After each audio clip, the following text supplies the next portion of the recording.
আসামে আবারও হিমন্ত মেজে 12 মে সূচনা হচ্ছে আসামে হিমন্ত বিশ্ব শর্মার দ্বিতীয় কার্যকাল। ফের আসামের মুখ্যমন্ত্রী হচ্ছেন ডক্টর হিমন্ত বিশ্ব শর্মা।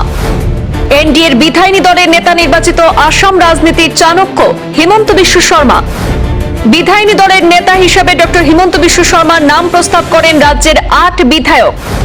কেন্দ্রীয় পর্যবেক্ষক জেপি নাড্ডা এবং নয়াব সিং সাইনির উপস্থিতিতে সম্পন্ন হয় এনডিএর বিধায়িনী দলের বৈঠক।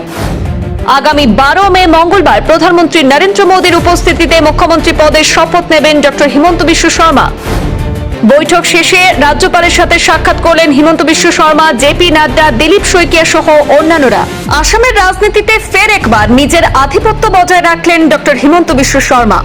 এনডিএর বিধায়িনী দলের নেতা হিসেবে সর্বসম্মতিক্রমে নির্বাচিত হয়েছেন তিনি।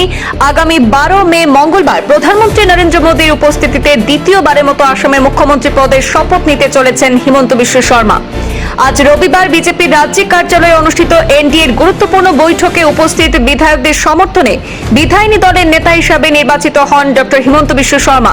সভায় কেন্দ্রীয় পর্যবেক্ষক হিসাবে উপস্থিত ছিলেন জেপি নাড্ডা এবং নয়াব সিং সাইনি। বৈঠকে ডক্টর হিমন্ত বিশ্ব শর্মার নাম প্রস্তাব করেন পীযূষ হাজারিকা, রঞ্জিত দাস, অশোক সিংহল, অজন্তা নেওগ, ডক্টর রাজদীপ রায়, বিশ্বজিৎ দৈমারি এবং চক্র গগৈ।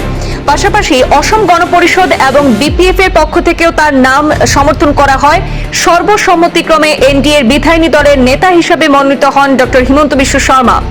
রাজনৈতিক মহলে অসম রাজনীতির চাণক্য হিসেবে পরিচিত হিমন্ত বিশ্ব শর্মার নেতৃত্বে ফের সরকার গঠনের পথে এনডিএ।